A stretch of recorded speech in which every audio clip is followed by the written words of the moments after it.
like it's not even there.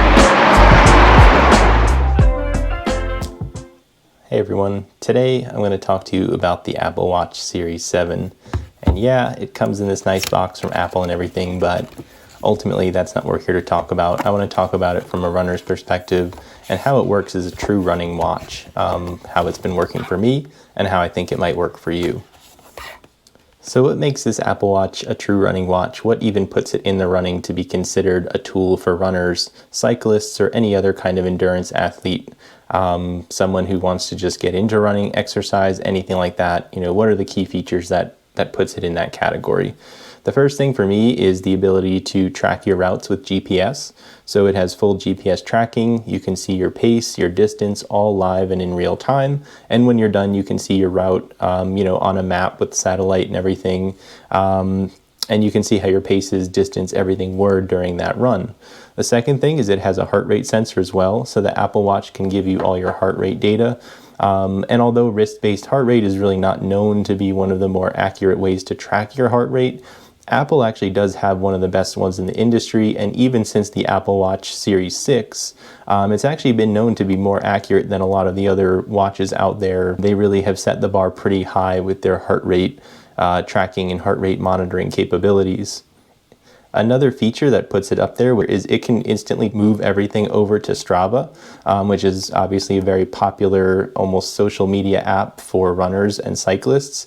So it seamlessly connects everything to Strava. It brings all your running data over there, and you can see it just like you would with your Garmin watch, Coros, Suunto, any of the other big watches out there. Apple Watch will connect right to Strava, just like some of the best of them. The fourth thing that puts it again in the category of a running watch, and especially now in the Series 7, I think it really does truly have the battery life to get you through a run and then the rest of your day. So we'll talk about that in some more details, but it's definitely up there and gives you that capability of really going for a substantial run and still using your watch the rest of the day. And the last thing, it's very light.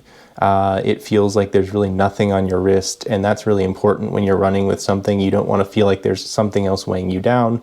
So this one actually felt, feather light in comparison to my Garmin that I have, which admittedly is a more bulky watch.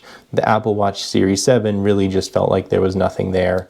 So even though I want to focus on the running side of things, I want to just quickly talk about some of the other features that are more Apple-based that do kind of make the Apple Watch a compelling choice.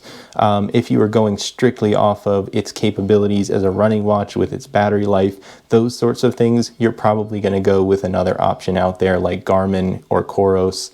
But the reality is that the Apple Watch works so well with the rest of the iOS systems. If you have an iPhone, something like that, this watch works so seamlessly with those other Apple products that it would be silly to not talk about them at least a little bit, because it's one of the factors that will make it a choice for you as a runner, but also, how it's compatible with all your other devices. So the first thing that's kind of cool for the Series 7 is the ability to send text messages with a full keyboard. Is it going to be my go-to going forward? No, but it's actually usable. Here's a sample of me sending text messages on the watch. It works better than I expected. It's actually not that hard to use. So that's a step up from even just the Series 6, because you weren't able to type on a full keyboard. You had to, say it with a voice or something like that, which honestly is still probably the better option. But again, it's cool that you can do that with your iPhone and text directly from the watch. The second thing that I want to say is it's just much better integrating with everything than, say, a Garmin watch. Yes, Garmin will give you little notifications if you get a text message. You can barely read them on the screen. You have to scroll down. You run out of room. It's just not really integrated with the phone very well. And honestly, the Apple Watch just does a better job at connecting with your phone and giving you access to all the things that are on your phone, on your wrist, on the go, all the time. Some samples of that are just like the Quick Calculator app. You can set your reminders on your phone and have them linked to your watch. As far as I'm aware, you don't have reminders and things seamlessly integrated with something like Garmin or Coros. Your calendar is on your watch as well as on your phone. A remote for your camera where you can, take remote pictures. If you set your camera up somewhere, you can use the Apple Watch to take a photo. So all those cool little tools, the wallet app, Apple Pay is automatically connected. Even though things like Garmin have Garmin Pay, you're setting that up separately versus, again, just having it integrated directly with the phone. It's the same system as the phone, and it just turns right on as long as you hit the approve button when you get your Apple Watch. So it's just nice to have those things so well connected. Again, it makes life a little bit easier, especially if you want to have something that's tracking your text messaging, your emails, all those things on your wrist and on the go. The other piece, if you run with your AirPods, you can very easily click on the music and connect with your AirPods on the go. Are AirPods my top choice for running headphones? No, I personally don't really even use headphones while I'm on a run. But again, if you're in that whole universe, you want to have AirPods as you're running headphones. You can start and stop music. You can download music to the watch and use it without even having your phone in your pocket or with you on the go. And it just makes it very easy, again, to connect everything without even thinking about it. It'll just do so automatically. The last thing I'll talk about is just Apple Fitness. Apple Fitness Plus comes, I think, with a free 3-month subscription when you get an Apple Watch. Obviously, you can continue to pay for that monthly, but it actually works really well if you have an iPhone, iPad, something like that. You can start classes or different HIIT workouts, yoga, meditation, and it connects immediately to your watch, and it actually tracks your workout on your wrist while you're watching the video, again, on your phone or iPad or something like that, another Apple device. So that's really neat. It works out really well. If you're a runner who also likes to do yoga or stretching or something like that, you have guided courses ready for you on your phone or on your iPad that connect immediately to your wrist and help, again, with that whole fitness suite that you can, just do everything all in one place, all connected in the Apple iOS universe. So with some of that Apple stuff out of the way, let's talk about GPS. The GPS accuracy, and I have examples, was actually much better than I expected, much like the battery life, which again we'll get to in a second. The GPS overall, if you look at some of these maps side by side, it was actually capable of seeing which side of the road I was running on. So this is a sample of me on a 19-mile run. And it actually, you can see the spots where I crossed the street, that it was very accurate with which side of the road I was on. You can actually see even in some of these more like a town with higher buildings where I was running, in tight spaces. It did pretty well of keeping me in a straighter path. Obviously, there's some deviations and things like that, but honestly, it kept me pretty much in the road versus where sometimes the line can drift like out into the actual building itself or into the woods. And you can clearly see the line separates from the road. You can see also there was a spot here where I actually just ran around a car kind of behind it as it was going through the light, and it actually caught that on the GPS tracking. And there's other spots, over here later or further out in the run where it was more tree-lined roads, things like that. It again actually pinpointed if I was on, one side of the road versus the other, and you can see that pretty clearly in the GPS map. In comparison to that, I was actually wearing my Garmin watch on the same run. And there's actually spots where, yes, the Garmin kind of does the same thing, but you can see here that it has me running right down the center of the road, which technically is not correct. I was not running right down the middle of the road, and that can, affect distance little by little as you go. In the parts with the higher buildings, you can see it's drifting more than the Apple Watch actually did, which really impressed me for the Apple side. And again, when you get out here into the more tree-lined roads, you can see that the Apple Watch had, again, stayed within that road, but Garmin was actually drifting out into the houses, into the woods. And again, that's how you can really see some, differences in the overall distance, and it's not as accurate as, in this case, the Apple Watch was, which again, surprised me. So overall, the Apple Watch really showed a lot of signs that it has very good GPS tracking, especially this early on. It just came out on October 15th. Usually they have some software updates and things like that along the way that improve all these different types of, GPS tracking, things like that. But right out of the box, this thing is pretty much spot on. And overall, the two watches, Garmin and Apple, gave me pretty much the same overall distance. They gave me the same overall pace.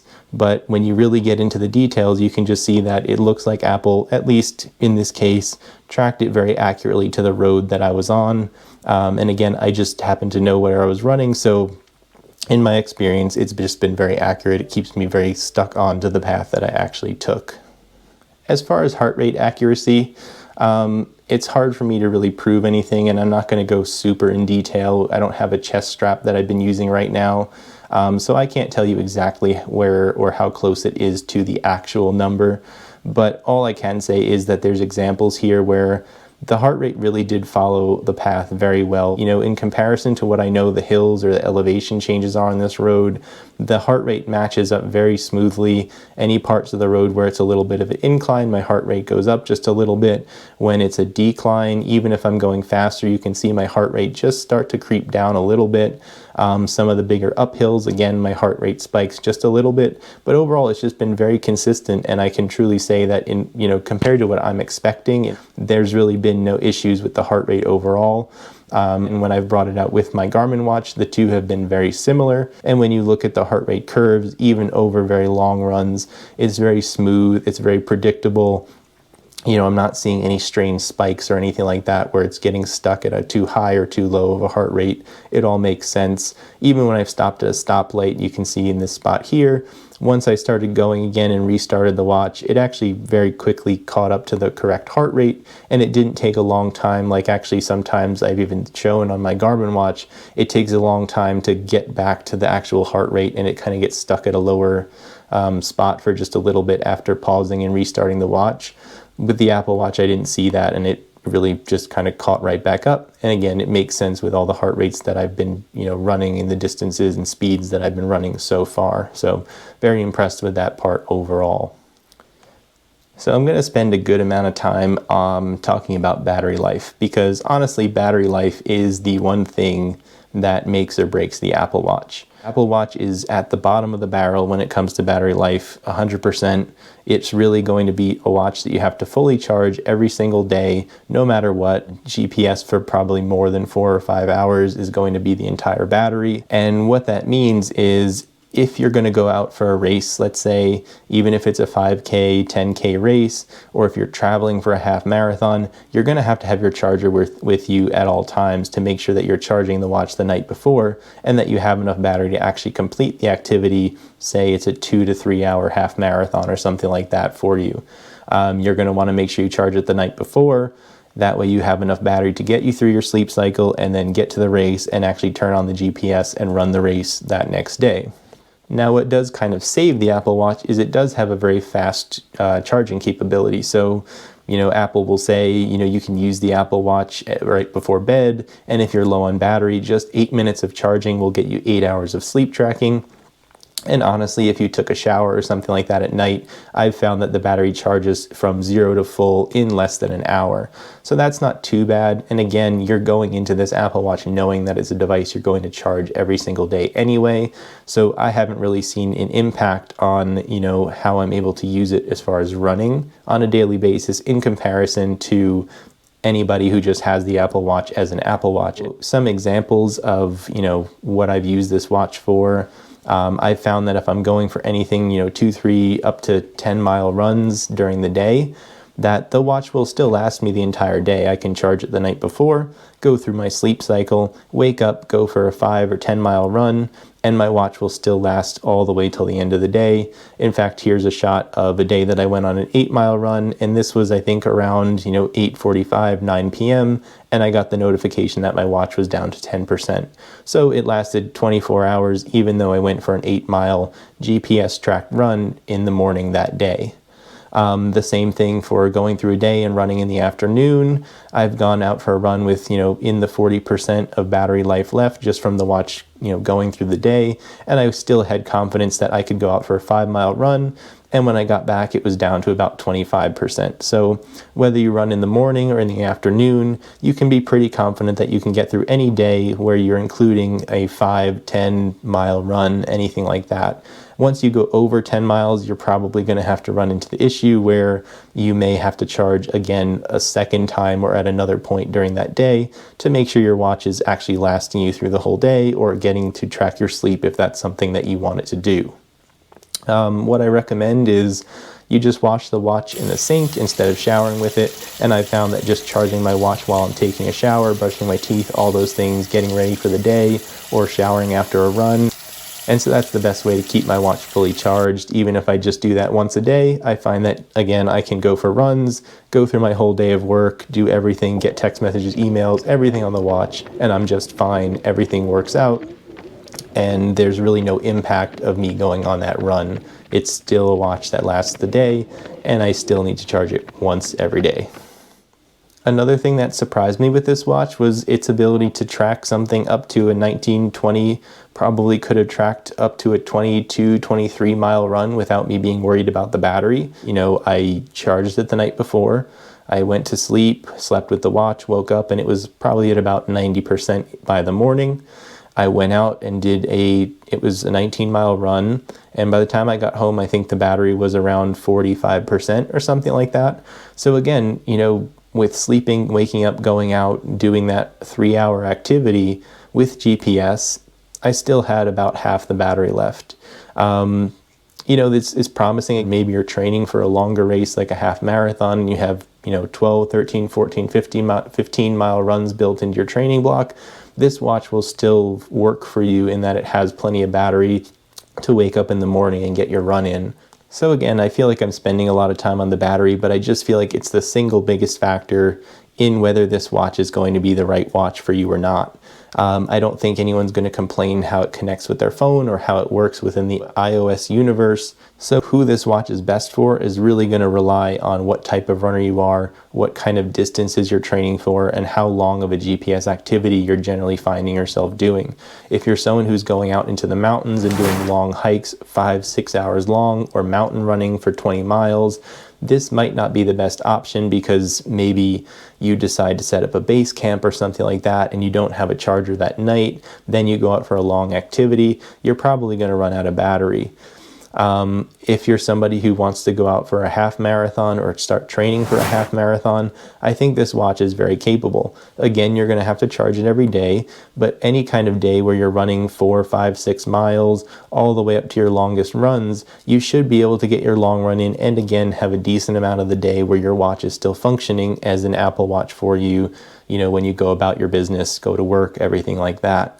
If you're training for a marathon in the next year or two, I may shy away from this watch because, again, when you get into those 20-mile run range, it gets a little bit iffy with how the battery is going to last the rest of the day. And I think more importantly, if you want to track the actual marathon itself, 26 miles, if it's, you know, one of your first marathons, maybe you're looking at, you know, 4, 5 hour, 5.5 hour finish time. The last thing you'd want is for you to not be able to charge the watch in the morning. You know, usually you're in a rush, you're getting to the starting line, then your watch would unfortunately die maybe at mile 25 of the race. And that's not something you want if you want to have that actual, you know, Strava data or whatever it is for the actual race day.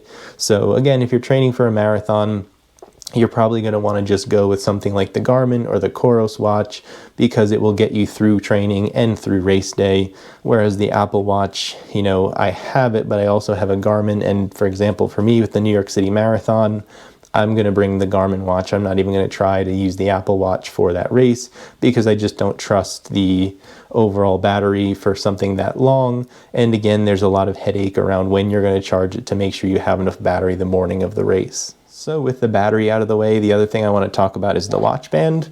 I've had the other type of watch band, like the silicone feeling watch band. It's actually a fluoroelastomer, according to Apple, the other watch band that's kind of like a rubber material. But I would go with the nylon. I really like the softness of this nylon band. It's super easy to just tighten and get exactly right, so that way it's, you know, better with tracking your heart rate.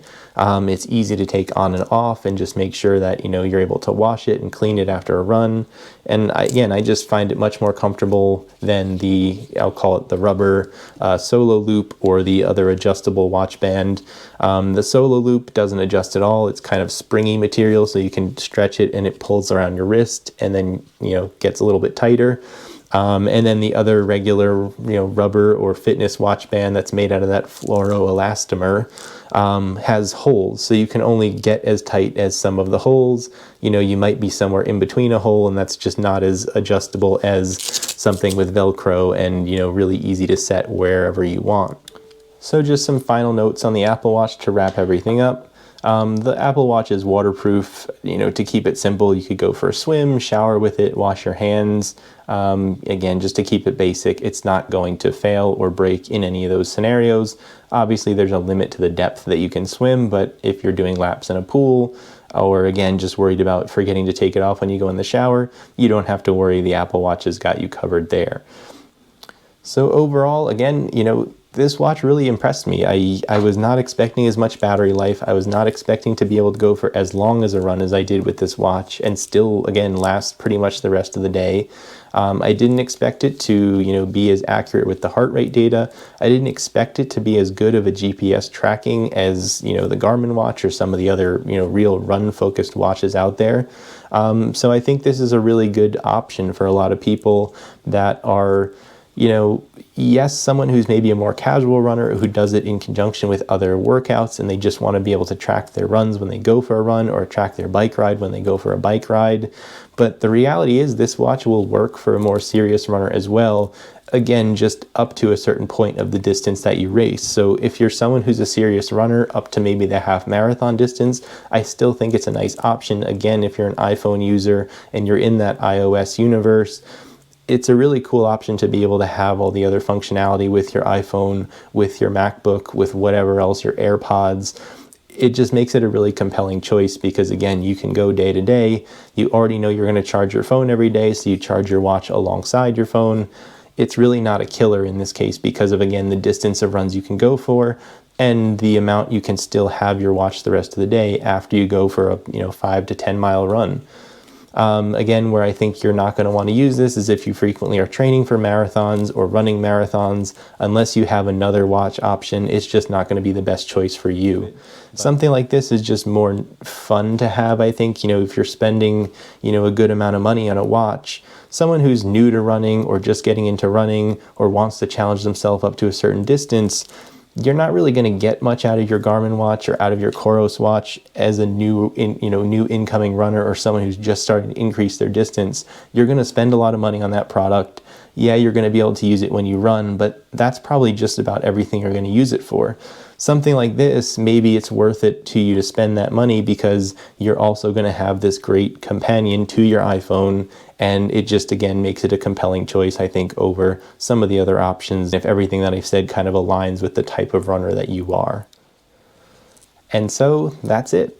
That's my take on the Apple Watch. If you've enjoyed this video, it's been helpful, consider subscribing. I'm going to continue training for the New York City Marathon, and we'll be filming other running-focused product reviews in the future. So with that, I hope you join me in the next video, and I hope you have a great rest of the day.